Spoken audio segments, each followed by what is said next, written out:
So let's go for this problem here before 12.4, the cross product. Let's try this problem here, practice problem together. We try to find two unit vectors orthogonal to both this vector and this vector. So remember, two unit vectors. Okay. Now take a moment to try this out and see what you come up with. I'm gonna pause the recording. So any idea how we do this? Well, first I will ask you a simple one first. Okay. So forget about a unit vector. Okay? Let's just find a vector that is orthogonal to this vector and this vector. What do we know about how do you find a vector that's perpendicular, orthogonal to both this vector and this vector? What is it? A cross product can do, right? So the first step here, let's find the cross product first. So step one, let's try to find the cross product, because the cross product of A and B is going to be orthogonal to both A and B, right? Okay, good. Now after that, okay, let's call this one here C. Okay, let's call this vector here C. Call this C. Okay. The second step here, now we want to make this a unit vector. So we know this is orthogonal to both A and B, but how can we make this a unit vector? We're going to divide this vector here by what? Divide this. You guys have done this before, right? If you have a vector, how do you get the unit vector? Divide by the magnitude. Okay. Now, when you divide by the magnitude, you get, what do you get? You're going to get this vector here, the cross product, but we'll scale down to the unit vector, right? Okay, so maybe you have something like this, right? And then there'll be a unit vector over here. Okay, then you get the unit vector here. Let's call this U then. Okay. Then over here you get the unit vector here. Okay, say this U. Okay. But I only have one. They ask you to find two unit vectors. What's the other one? Yes, opposite of it, right? So you put plus or minus this unit vector, this U, right? So the other one, it goes the other way. This one, the negative of it, the opposite of it, right? That will be another vector that's the unit vector, but also orthogonal to both A and B, right? Okay, good. So you just put plus or minus in front of it, okay? So you have two unit vectors. You put the plus or minus in front of it. That's it, right? Okay.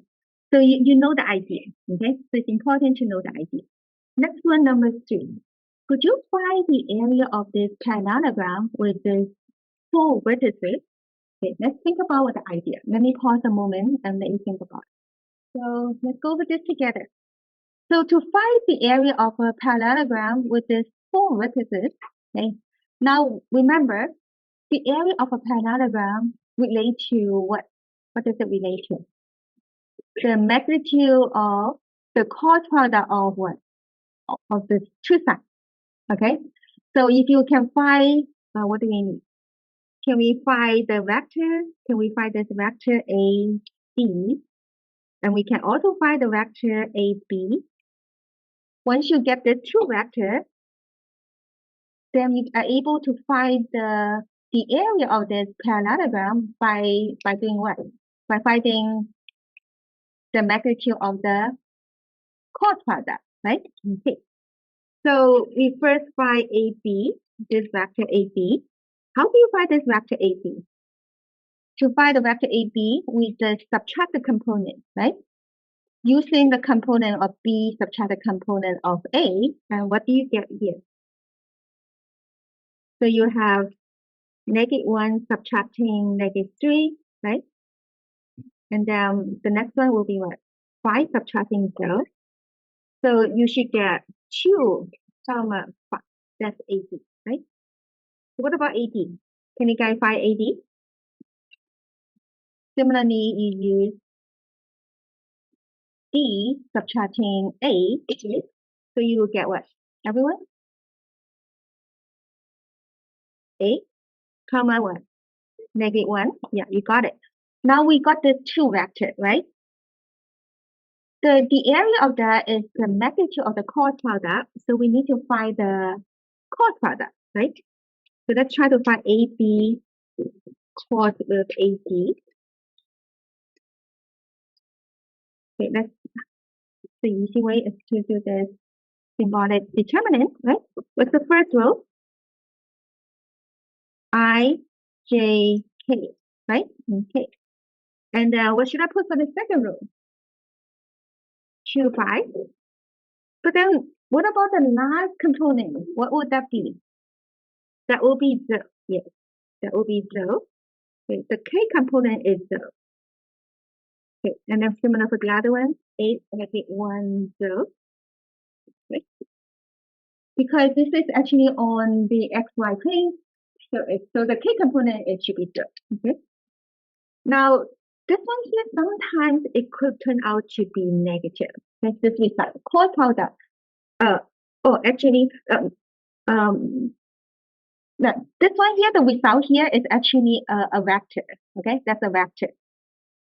The area of this parallelogram is the magnitude of this vector. Okay, so we need to find the magnitude of this.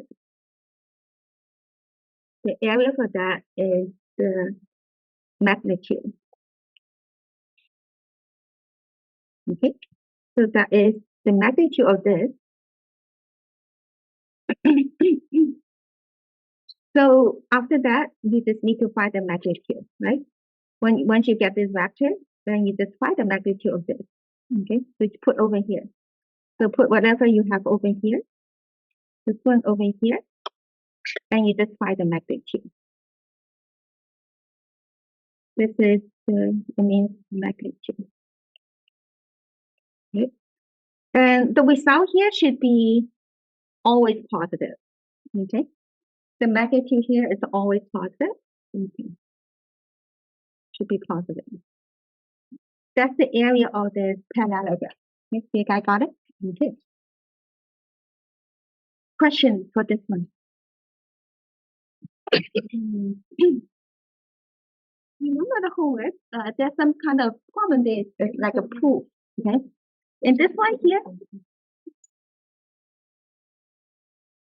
in this one over here, we let P be a point on the plane that P be a point not on this line that pass through this point Q and R. Okay, let me draw the picture. Okay.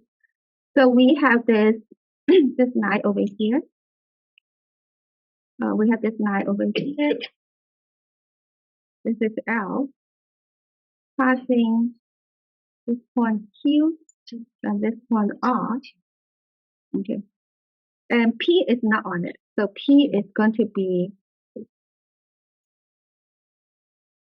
not on the line right here, just P. So that the distance from this point P to this line L, distance over here, let's call that the distance E, okay, is given by the magnitude of the cross product divided by the magnitude of A. Okay, where A and B are defined to be this way. Now, and then there's a answer box over here. Because this is a proof problem, you can put anything over here. Okay, this one here, basically, if you put anything here, you should get the credit. Okay, but try to do try your best. Okay, suppose you have problem entering those symbols, it's okay because automatically you will get the point for this one as long as you enter anything in this answer box right here. Okay. Now let's pause a moment and think about how you prove it. Okay, I'll let you think about it.